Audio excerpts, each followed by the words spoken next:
of my mouth and the meditations of our hearts be acceptable in your sight, you our rock and our Redeemer. Amen. As much as I love the gospel story from John this morning, I'm actually preaching on the 23rd Psalm, which is a lovely psalm and a song, and one that so often, unfortunately, we only hear at funerals. But I thought it's a good chance during Lent to preach on this psalm. I wanted to share with you the last verse of our song that we'll sing after my sermon. Isaac Watts rewrote many of the psalms and put them to music. And this is probably my favorite setting of the 23rd Psalm. But verse 3 says, "Your sure provisions, gracious God, attend me all my days. O may your house be my abode, and all my work be praise. Here would I find a settled rest, while others go and come, no more a stranger nor a guest, but like a child at home."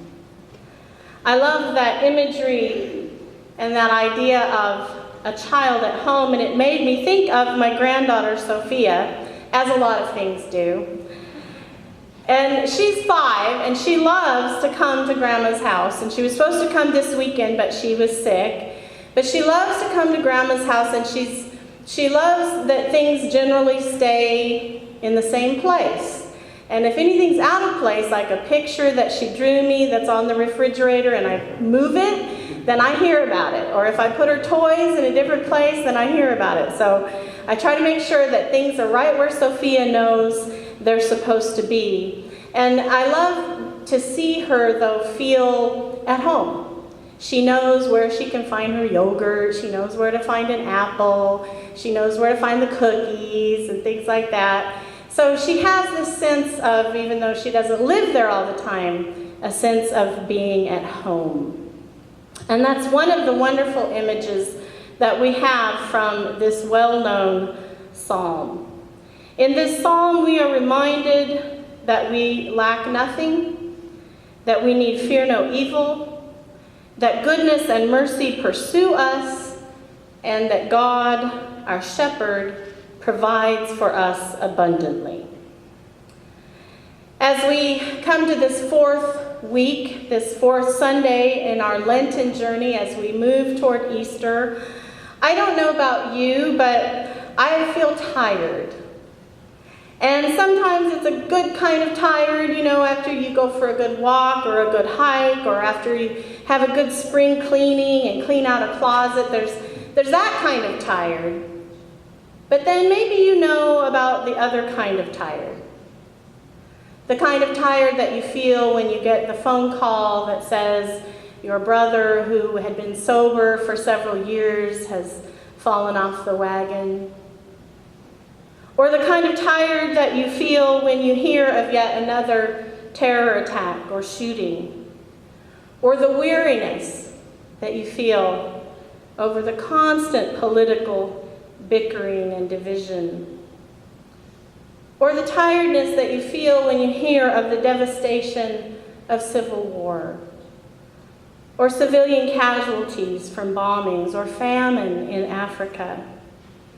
Maybe it's weariness from struggling with chronic pain or illness, or the weariness that comes from a period of difficulty, and you feel those words of the psalmist that you are walking through the darkest valley.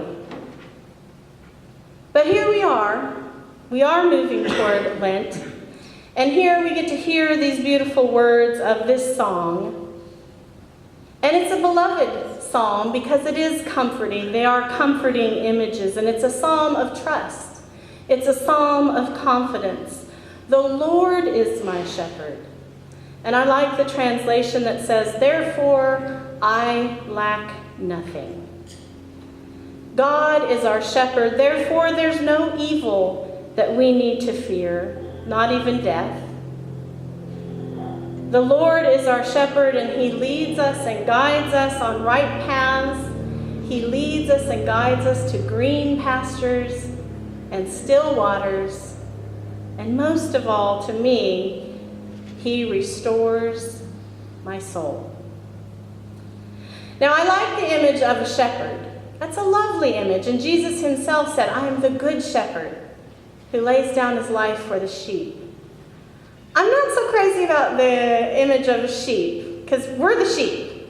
Just to be clear, God is the shepherd, and we're the sheep. Now, I don't know how many of you know much about sheep. I know Kathy Helseth probably knows a little bit about sheep, where she grew up and where I lived in the central Willamette Valley, lots of sheep.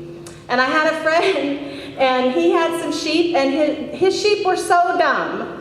That's your cue. How dumb were they? They were so dumb that they would nibble, they'd nibble and find some, they'd look for greener grass, but there was a barbed wire fence. They'd stick their heads through the barbed wire fence to try and get to that grass, and what would happen? They'd get stuck. They'd get all tangled up. And so the farmer would have to go out and sometimes shear them just to get them unstuck from the fence. Their wool would grow back. Pretty soon, there they are again, doing the same thing again and again. So sheep are kind of dumb, pretty dumb. It's not a real flattering image for us to be sheep, but we are.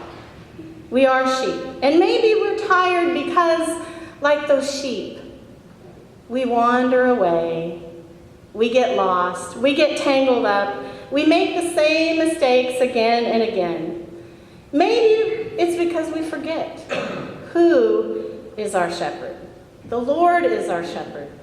Maybe we would rather have material possessions as our shepherd. Maybe we think there are other shepherds more worthy of following, like financial security or material goods.